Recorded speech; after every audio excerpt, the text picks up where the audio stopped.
Daryl, I'm going to compare your putting stroke to Tiger. Daryl, I'm going to compare your putting stroke to Tiger, and I have flipped him around so he's left-handed, so it's a better comparison.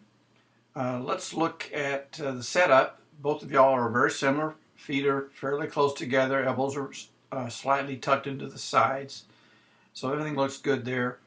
You have your ball forward a little bit more in your stance, but I don't see that as a problematic thing.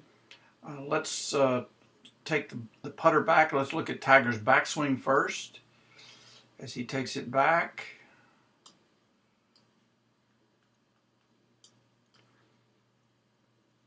I'm going to mark the end of the backswing right there. I'm going to put a little line there. That's the end of his backswing. And then we're going to look at the follow through. See how far he comes through.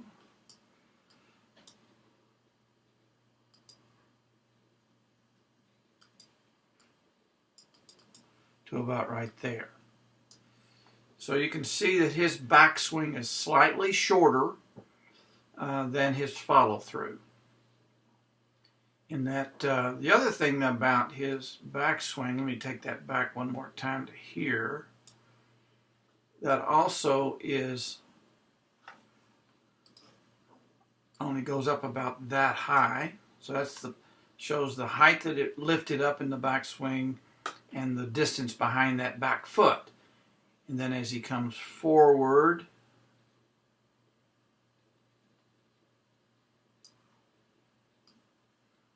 that's the height of the follow through.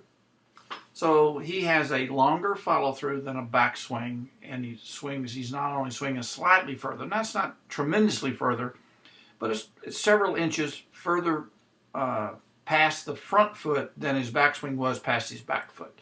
Let's look at your stroke now. As you go back,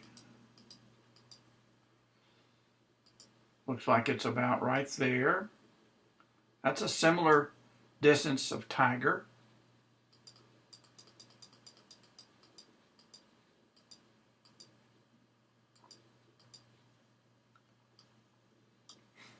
And yours is also slightly forward.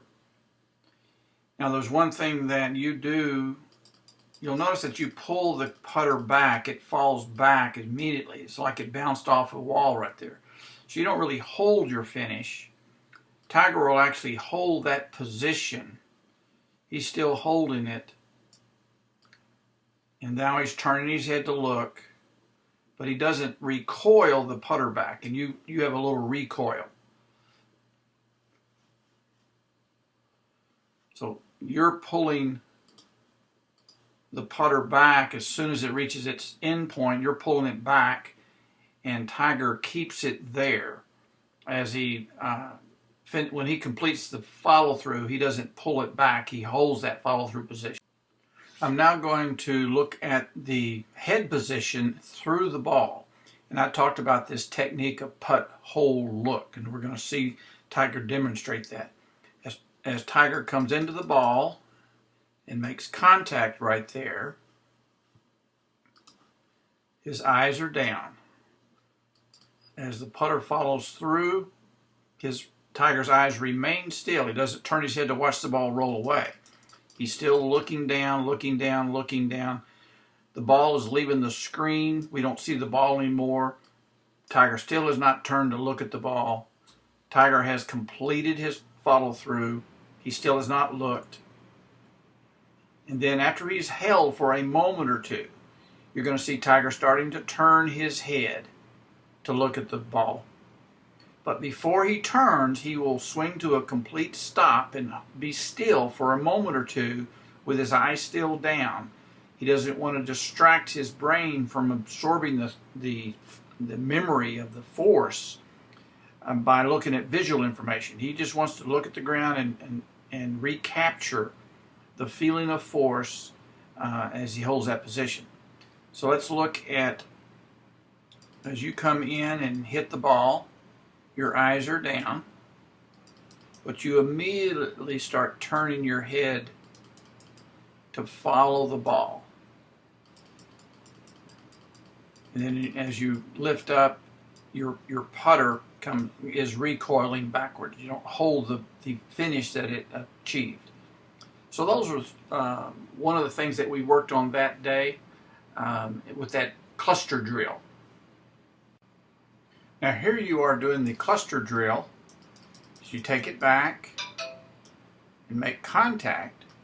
You're keeping your eyes down, and your eyes are still down. So that's very, very good. And the one thing I would like for you to do is, and you're holding this a little bit better, you're holding it forward before you go to the second ball. I would like for you to hold it maybe just a fraction longer. And then if you did transfer this cluster drill to what you would do on the course, I would want you to turn and look at the ball roll away after you've held for a moment or two. Now in this particular drill, I didn't want you to look at all. I was reinforcing just the one fundamental of not turning the head during the stroke until the stroke was absolutely complete. When the stroke is absolutely complete, you want to hold still in that finishing position. Hold your spine angle, your eyes, hold your putter in that position where it is now with the red arrow. And for a moment or two, second, 2 seconds. Then you can turn and look, but while you're turning and looking, do not change your position. You're just turning the head. Keep your putter forward and don't recoil it back. So whatever that felt like, try to copy. So I would like you to hold that finish just a little bit longer. Get rid of that recoil. Up to 3.